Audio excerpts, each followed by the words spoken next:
Well, the push for impeachment is on in Washington this week. Nancy Pelosi announcing that the House will proceed with a resolution to impeach President Trump with action starting as early as today. She also wants Vice President Mike Pence to act by invoking the 25th Amendment. Not everybody is on board, some hoping the president will resign, while others think he should be censored, warning impeachment could derail the incoming Biden administration. Joining me right now is California Congressman Darrell Issa. Congressman, it's great to see you this morning. Thanks very much for being here. A lot to get into with you. I want to also get your take on what social media has done. But first, what are the chances of impeachment from your standpoint? They're probably 100%. Nancy basically got back to being speaker by going to the left, by appeasing AOC and the others. So I would assume she has the votes on a purely partisan basis with one or two Republicans to impeach the president. Of course, it's a very different story in the Senate, and it's a very different story when constitutionally you can't impeach somebody who leaves office. So the reality is, time-wise, he will not be impeached and removed. Well, that's what Alan Dershowitz was saying yesterday, and we ran a soundbite of that earlier, that an impeachment trial wouldn't begin until 1 o'clock on January 20th after the president is a former president. So a trial would never actually happen. So what is this then? Is this for show? Is this so that he won't run again? If the reality of it, with 9 days left, that it actually can't happen in terms of a trial? Well, it's probably similar to shutting off the Twitter feed of somebody after his presidency is essentially over. It's kicking when he's down. It's getting rid of 88 million people who follow and listen to the president.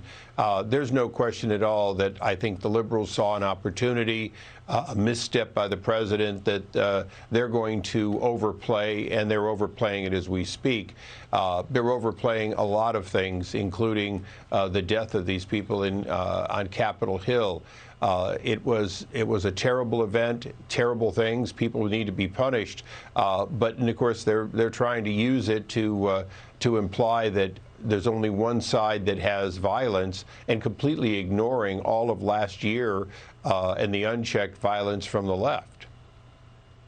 Yeah, well, last year we saw pictures too often to mention of Molotov cocktails being thrown in cops' faces and bricks being thrown in windows, and of course the chop zone in Seattle, and it just went on and on, statues coming down, and you really didn't have any commentary from your colleagues on the left while all of this was happening, actually. So you make a really good point. Thanks for making it. Let me ask you about big tech.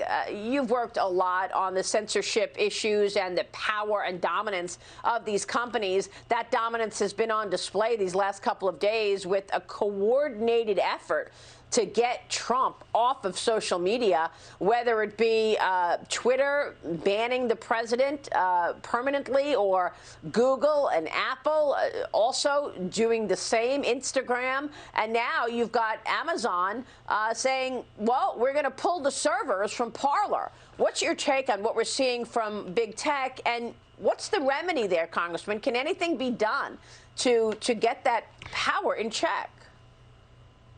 Well, I think the most disconcerting one is the most hidden one, the Amazon Web Services.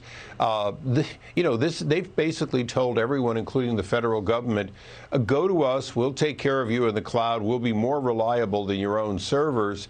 And now what they've done is they've decided to clearly put politics into the decision process. Jeff Bezos and his team made a decision, and the decision was based on their left-wing employees threatening a riot. Basically, Amazon has the largest workforce, of course, in America, and they're scared of their own workforce, so they did this in reaction to that pressure. Can you imagine the tens of thousands of businesses that look and say, well, I've been paying Amazon Web because they were going to be reliable. They're a utility, and now suddenly they're a utility that if you say the wrong thing, you're going to get your electricity shut off, so to speak. Yeah. Can you do anything, being in the minority, in terms of Section 230? We probably can't do anything immediately. One of the interesting things, though, is that the last major hearings that were held last year, the Democrats were screaming monopoly, monopoly, monopoly about these companies.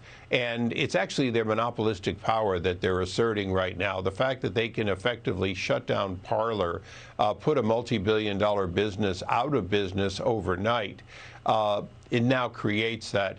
But if I can switch back to one thing that hasn't been covered in the press enough, when you look at these people who broke into the Capitol, look at how many of them came with tools and came prepared for violence. That is not the result of something that President Trump said that morning. That's a result of some bad people who planned to do bad things well before that morning. And I think it's extremely important as we go into the impeachment that it's not about what the president said that morning in a speech, but in fact about people who came with ill intent that day. And I think that's going to be extremely important in the debate, certainly as to the Senate. That's a very important point. I'm glad you made it. Congressman, it's good to see you this morning. Thanks so much. Thank you, Maria.